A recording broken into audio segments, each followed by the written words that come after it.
அனைவருக்கும் வணக்கம். நான் உங்கள் அசோக் கந்தசாமி. இந்த வீடியோவில் நம்ம என்ன பார்க்க போறோம்னு பார்த்தீங்கன்னா, எல்லாருமே எதிர்பார்த்துக்கிட்டு இருக்கிறது தான் அந்த குரு பெயர்ச்சி 2024. ஸோ ஆல்ரெடி நம்ம 4 ராசிக்கு போட்டிருந்தோம். நிறைய ரெஸ்பான்ஸ் கொடுத்துருந்தீங்க. நடந்தது அப்படியே இருக்குன்னு சொல்லியிருந்தீங்க. ஸோ நம்ம என்னன்னா ஒரு வீடியோ கொடுத்தோம்னா அவ்வளோ தூரம் துல்லியமா எவ்வளோ தூரம் எக்ஸாக்டா உங்களுக்கு இருக்கணும், எந்த அளவுக்கு நீங்க வந்து அடுத்த கட்டத்துக்கு போய்க்கணும் அப்படிங்கிறதுக்காக எல்லாத்தையும் பார்த்து பார்த்து நம்ம பண்ணிட்டு இருக்கோம். இன்னைக்கு வந்து பேலன்ஸ் இருக்கக்கூடிய அனைத்து ராசிகளுக்கும் நம்ம பார்ப்போம். ஸோ ஏன் சார் இந்த குரு பயிற்சிக்கு மட்டும் இவ்வளவு தூரம் வந்து ஒரு எக்ஸ்பெக்டேஷன், எல்லாத்துக்கும் முடிஞ்சு சந்தோஷம் எப்படிப்பா இருக்கு அப்படின்னு கொஞ்சம் ரிலாக்ஸேஷன், எப்படி வந்து ஒரு மூவி பாக்குறீங்க, ஒரு விஷயங்கள், ஒரு சீரியஸ் பாக்குறீங்க, இப்போ போனஸ் வர வேலைக்கு போறவங்களுக்கு ஒரு போனஸ் கிடைக்கும் போது ரிலாக்ஸேஷன் மாதிரி இந்த குரு பயிற்சி பார்க்கும் போதே அவ்வளவு சந்தோஷம். நமக்கு என்ன நடக்க போகுது, நல்லா இருக்குமா அப்படின்னு. ஏன்னா ஏகப்பட்ட பயிற்சி இருக்கு, சனி பயிற்சி இருக்கு, ராகு பயிற்சி, அதெல்லாம் பயத்தோட பார்க்க வேண்டியதா இருக்கு. நான் பார்த்து நிறைய பேர் பார்த்தாலே பயமா இருக்குதுப்பா நம்ம உள்ள போறது அப்படிங்கிற மாதிரிலாம் சொல்லியிருக்காங்க. ஏன்னா ராகுக்கு எது நல்லது செய்ய மாட்டாங்க. ராகு ஃபினான்ஸுக்கு ஓகே, அது சனி பயிற்சி ஏகப்பட்ட வேலைகளை பார்த்துட்டு போயிடுவாப்புல. அதனால இருக்கிறதுலயே நல்லது பண்ணக்கூடியவர் குரு பகவான். அதே மாதிரி பணத்திலேயே பெரிய பணம் குரு. ஸோ அப்பேற்பட்ட குரு பகவான் என்னென்ன பண்ண போறாரு, ஒவ்வொரு ராசிக்கும் ஒவ்வொன்று பண்ணுவாரு. ஃபர்ஸ்ட் என்ன பண்ணுவாரு, கல்யாணம் ஆகாதவங்களுக்கு கல்யாணம். ஸோ இது ஃபர்ஸ்ட். ரெண்டாவது வந்து என்னங்க, நோயிலிருந்து குணம் ஆகுமா ஆகாதா, இல்ல வந்து என்னன்னா இவருடைய வாழ்க்கையில் இருக்கக்கூடிய கடன் அடைப்பாரா. ஏகப்பட்ட பேர் இப்ப கடனுக்காக வெயிட் பண்றவங்க தாங்க அதிகம். ஒரு சைட்ல கடன் வந்து அடைக்க முடியாம இருக்கிறவங்க, இன்னொரு சைடு நான் பேங்க் லோனுக்காக வெயிட் பண்றேன், வெளியில வந்து அதிகமான வட்டி இருக்கு அப்படின்னு நினைக்கிறவங்க. மெயின் நிறைய போன் கால் எனக்கு வந்து பிரசனம் மூலியமா வர்றது எல்லாமே பூர்வீக சொத்து கிடைக்குமா, பூர்வீக சொத்து பிரச்சனைகள் இருக்கு, பூர்வீகத்துல நான் இருக்கலாமா, ரெண்டாவது வந்து நான் வெளிநாடு போறதுக்கான வாய்ப்பு இருக்கா, வெளிநாட்டு பணம் வருமா, கவர்மெண்ட் ஜாப்ல இருக்கிறவங்களுக்கு ப்ரொமோஷன் கிடைக்குமா, அரசியல்ல அவங்களுக்கு இன்னைக்கு வெற்றி கிடைக்குமா, இனி வரக்கூடிய இதுல. இந்த மாதிரி ஒவ்வொரு இடத்துலயும் ஒரு சிலர் என்ன சார் கார் வாங்கணும் சார், எனக்கு இப்ப குரு பயிற்சி எனக்கு எப்படி சார் இருக்கு, இந்த பயிற்சியாவது கார் வாங்குவோனா ரொம்ப ஆசையா இருக்கு. ஒரு சிலர் பைக் வாங்குவோனா, ஒரு சிலர் வந்து என்னன்னா சார் நான் ரொம்ப நாளா வந்து ஃபாரின் போகணும்னு இருக்கேன், எனக்கு அங்க போய் படிக்கணும்னு இருக்க, படிப்பு மேல் படிப்பு படிக்க முடியுமா அப்படிங்கிறது அனைத்தும் இந்த குரு பயிற்சியில ஒவ்வொரு ராசிக்கு என்னென்ன இருக்குங்கிறத நம்ம கண்டிப்பாக பார்க்க போறோம். ஸோ முழுமையா பாருங்க. ஏன்னா ஆரம்பத்துல இருந்து நம்ம போன வருஷம் சொன்ன பலன்கள் எல்லாமே அவ்வளவு துல்லியமா அத்தனை பேர் கூப்பிட்டு சொல்லியிருந்தீங்க. அதனால ஸ்கிப் பண்ணாம முழுமையா பாருங்க. அடுத்ததாக நம்ம பார்க்கக்கூடிய ராசி வந்து பார்த்துட்டீங்கன்னா ரிஷபராசி. ரிஷபராசி அப்படிங்கும் போதே ஒரு விஷயங்க, அது வந்து ஒரு பிக்சரா என்னை பொறுத்த வரைக்கும் குடும்பத்துக்காக எப்பொழுதும் உழைத்து கொண்டு இருக்கும் ரிஷபராசி நேயர்களே, வரக்கூடிய குரு பயிற்சி 2024 மே மாதம் எப்படி இருக்க போகுது. ஸோ கடந்த ஆண்டு நம்ம சொல்லியிருந்தோம், நிறைய பேர் கூப்பிட்டு சொல்லியிருந்தீங்க சார் அதே மாதிரி நடந்துச்சு சார் வாழ்க்கையில எல்லாமே இருந்துச்சு, இந்த வருஷம் என்னன்னு போட்டிருந்தீங்க. நம்ம கொஞ்சம் வரக்கு டிலே ஆயிருந்தது. ஆல்ரெடி நம்ம 4 ராசி போட்டிருந்தோம், கொஞ்சம் அப்பாயின்மெண்ட்ஸ்ல இருந்ததுனால கொஞ்சம் டிலே ஆயிருந்தது. ஸோ இப்போ அடுத்த ஒரு வருடம் எப்படி இருக்க போகுது. ஸோ போன வருடம் நான் என்ன சொல்லியிருந்தேன், முதல்ல விரை செலவுகளாகும், சுப விரயமாகும், கல்யாணம் ஆகும், வீடு கட்டுவீங்க, இல்லை வீடு இந்த மாதிரி என்னன்னா லேண்டு வாங்குறதுக்கான இஎம்ஐ போட்டு அதை கட்டியிருப்பீங்க, கொஞ்சம் எக்ஸ்பென்ஸான விஷயங்கள்லாம் செலவு பண்ணியிருப்பீங்க, கொஞ்சம் வெளியில ட்ரிப்பு போறது, வெளிநாடு போறது, இதுக்கான செலவுகள் அதிகமாக நடந்திருக்கும். திடீர்னு தொழில ஒரு நஷ்டம் ஏற்படும், சின்ன நஷ்டம் ஏற்படும், அதுக்கப்புறம் மீண்டு வருவீங்க நம்ம சொல்லியிருந்தோம். அதே மாதிரி நிறைய பேர் சொல்லியிருந்தீங்க. வேலை இழப்பு நிறைய நடக்கும்னு சொல்லியிருந்தேன், அதுவும் நிறைய பேர் கேட்டிருந்தீங்க. ஸோ அதெல்லாம் போன வருடம் நம்ம நிறைய சொல்லியிருந்தோம். ஸோ இனி வரக்கூடிய வருடம் எப்படி சார் இருக்க போகுது. ஃபர்ஸ்ட் ஆஃப் ஆல் ஜென்ம குரு ராசிக்கு வராரு, அட்டகாசமான வருடங்க, ரொம்ப ரொம்ப சிறப்பா இருக்க போகுது. உங்கள் மீது மற்றவர்களுக்கு மரியாதை வரக்கூடிய வருடம். நீங்க யோசிப்பதெல்லாம் ஒரு சரியான விஷயத்துல போய் முடியும்.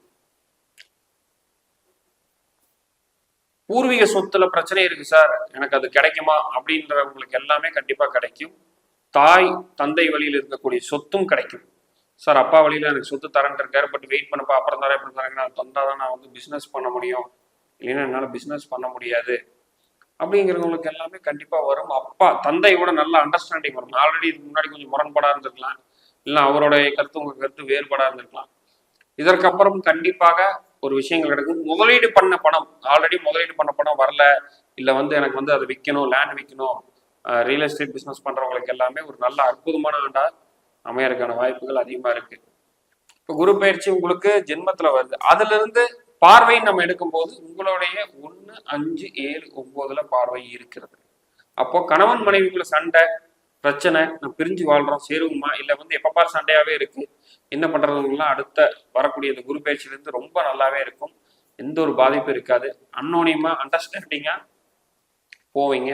கரெக்டான ஒரு தீர்வா இருக்கக்கூடிய ஒரு ஆண்டா தான் இருக்க போகிறது. சரி சார், இதெல்லாம் ஓகே. நான் வந்து வெளிநாட்டுக்கு செல்லலாமா? அதிகமான கேள்வி. வெளிநாட்டுல செல்லாமா, வெளிநாட்டுல ஜாப் செலக்ட் பண்ணலாமா அப்படின்னு. ஸோ முதல்ல 5 வரதுனாலே குழந்தை சார்ந்த ஒரு பிரச்சனைகள் கடந்த ஒரு வருடமாக நிறைய சந்திச்சுட்டு இருந்தீங்க. குழந்தைக்கு வந்து ஹாஸ்பிட்டல் கூட்டு போறோம் சார், பிரச்சனையாவே இருக்கு, இதெல்லாம் வந்து சரியாகும். குழந்தை வந்து பாத்தீங்கன்னா ஸ்கூல்ல பிரச்சனை பண்ணுது, ஒரே இதா இருக்குது அப்படிங்கிறவங்களுக்கும் கண்டிப்பாக ஒரு அடுத்த வரக்கூடிய குரு பேச்சில இருந்து வரக்கூடிய மே 1ல இருந்து ரொம்ப சூப்பரா இருக்கும். இன்னொரு வயதானவர் ஒரு கால் பண்ணியிருந்தாரு, ஏன்னா அது குழந்தைன்னு சொல்லும் போது, சார் பையனுக்கு எனக்கு பிரச்சனையாவே இருக்கு, பேச்சுவார்த்தை இல்லை, அவன் என்கிட்ட பேசுவானான்னு சார். சார் இந்த மாதிரி மே எண்டுக்குள்ள உங்ககிட்ட பேசுவார் சார். அவர் ரிசர்வர் லக்கணம், அவருக்கு 5லயே வந்து பாத்தீங்கன்னா கேது இருக்கு. இப்ப கோச்சார கேது அங்க வந்தோன்னா பேச்சுவார்த்தை சுத்தமா நின்றுச்சு. ஏன்னா இவருக்கு பேசணும் போல இருக்கு, ஆனா அவன் பேச மாட்டேன்னு நான் என்ன பண்றேன்னு நினைக்கிறேன். கண்டிப்பா பேசுவாங்க சார், மே மாசம் எண்டுக்கு அப்புறம் பேசுவாரு. குரு வந்து ரிஷபத்துக்குள்ள வரட்டும், அதுக்கப்புறம் நீங்க இது பண்ணுங்க. ஸோ இந்த மாதிரி என்னன்னாங்க, ஒவ்வொரு பர்டிகுலர் கேள்விக்கு அது உங்களுக்கு நடக்குமா நடக்காதா அப்படிங்கிறது உங்க ஜாதகத்தில் இருக்கிற திசா புத்தி வச்சுதான் நம்ம எக்ஸாக்ட். இதெல்லாம் பொதுப்பலன் இந்த ராசிக்கு நடக்கும். உதாரணத்துக்கு உங்களுக்கு சுக்கிரன் கெட்டு போயிருக்குன்னு வைங்களேன். இப்ப சுக்கிரன் வந்து உங்க லக்னாதிபதி, ராசி அதிபதி, அது கெட்டு போயிருக்கும் போது என்னன்னா இந்த பலன்கள் எல்லாமே கொஞ்சம் சுக்கிர திசையே நடக்குது. அப்ப என்ன, இது சொல்றது வந்து பாதி அடிபட்டுரும்.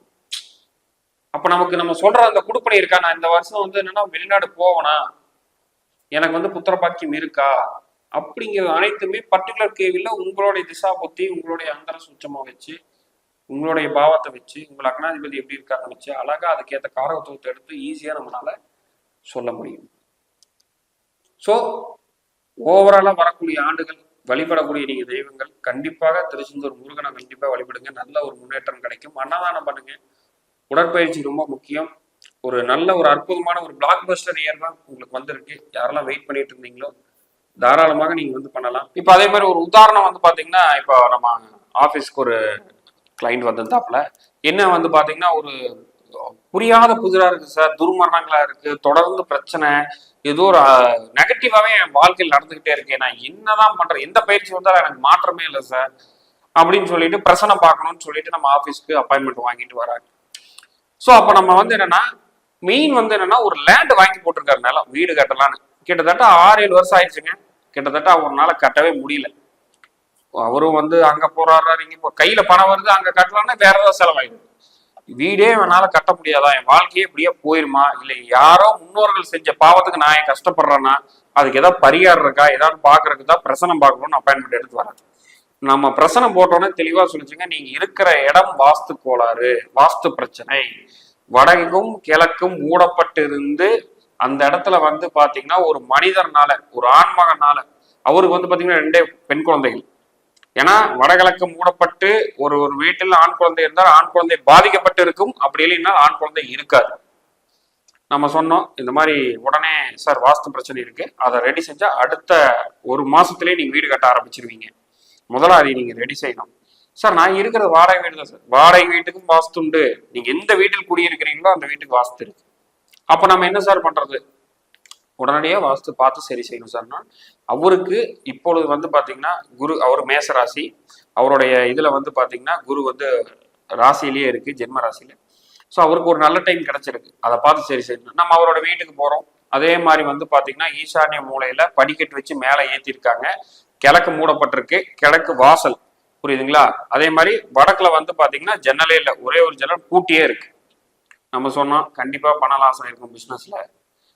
வேலைக்கு போயிட்டு இருந்தேன் சார், வேலையிலேருந்து இருக்கிற வரைக்கும் அங்கே பிரச்சனை, அதுக்கப்புறம் பிஸ்னஸ் பண்ணேன், அதில் ஒரு சர்டைன் லேக்ஸ் லாஸு. இப்போ வந்து என்னென்னா நிம்மதியே இல்லை, கடன் மேலே கடன் தான் ஆகிட்டு இருக்கு, நான் வீடும் கட்ட முடியல, ஏதாவது ஒரு வழியில் பணம் வந்தாலும் போயிடுது அப்படின்னு. நம்ம இந்த மாதிரியான வாஸ்து முறைப்படி இதெல்லாம் சரி செய்யுங்கன்னு நம்ம சொன்னோம்.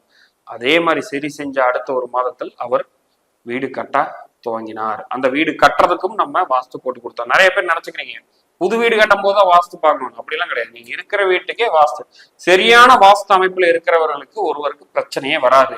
அந்த வீட்டுடைய பெண்மணி பிரச்சனையா அக்னி மூலை பாருங்க, அந்த வீட்டுடைய தாத்தா பாட்டிங்களுக்கு திடீர் பிரச்சனை, திடீர் செலவா அந்த வீட்டுடைய வட மேற்கு பகுதி பாருங்க, தம்பதியர்களுக்கு பிரச்சனையா தென்மேற்கு பகுதியை பாருங்க. அப்போ இந்தந்த இடத்துல இவர்களுக்கு பிரச்சனை இருக்கு அப்படிங்கிறது அந்தந்த இடத்துடைய வாஸ்து சாஸ்திரம் அழகாக சொல்லப்படுகிறது. அதனால என்னன்னா நீங்க இருக்கிற வீட்டு பகுதி கரெக்டா பார்க்கணும். யாருக்காவது இந்த மாதிரி ஒரு திடீர் பிரச்சனை என்ன தொடர்ந்து ஒரு துர்மரணங்கள் சங்கடங்கள் இந்த மாதிரி நடந்துகிட்டே இருக்குன்னா பிரசனம் ரொம்ப அழகாக சுட்டி காட்டும். ஸோ அதனால என்னன்னா உங்களுக்கு ஏதாவது ஒரு சந்தேகம் இருக்கு சார், நிறைய பேர் ஜாதகமே இல்லைங்கிறாங்க, என்ன பிரச்சனையும் தெரியாம இருக்கு, அப்போ நம்ம பிரசனத்துல துல்லியமா கண்டுபிடிச்சிடலாம். ஸோ இதெல்லாம் நிறைய பேர் என்ன பண்றீங்கன்னா ஒரு மெசேஜ் மட்டும் போடுறீங்க, சார் இந்த மாதிரி இது பார்க்கணும், இல்லை அது வேண்டாம். இப்போ என்னன்னா இதே மாதிரி நிறைய விஷயம் போயிட்டு இருக்கு, பிரச்சனை ஆகிட்டே இருக்கு அப்படின்னு நினைக்கிறவங்கள தாராளமாக நம்ம பிரசனம் மூலியமா துல்லியமா எடுக்க முடியும். சோழி பிரசனம் நம்ம பார்க்கணும்னா கண்டிப்பாக ஆஃபீஸ்க்கு நேராக வர மாதிரி தான் இருக்கும். ஸோ அதுதான் என்னன்னா உங்களுக்கு ஈஸியா இருக்கும். இல்லை எனக்கு ஆன்லைன்ல தான் பார்க்கணும், ஜாமக்கோல் பிரசனம் தாராளமாக அதுவும் அழகா சுட்டி காட்டும். அதனால என்னன்னா யாருக்காவது பார்க்கணும் அப்படின்னா கீழே இருக்கக்கூடிய அந்த நம்பர் ஏகே பிரசனம் அசோக் கந்தசாமின்னு இருக்கக்கூடிய இடத்துல அந்த நம்பருக்கு அப்பாயின்மெண்ட் வாங்கிட்டு நீங்க தாராளமாக நீங்க தொடர்பு கொண்டு உங்களுடைய பிரச்சனைகளை தீர்த்து கொள்ளலாம். ஸோ இந்த வீடியோ பகுப்பு ரொம்ப பிடிச்சிருக்குன்னு நினைக்கிறேன். மீண்டும் இன்னொரு வீடியோவில் சந்திப்போம். நன்றி, வணக்கம்.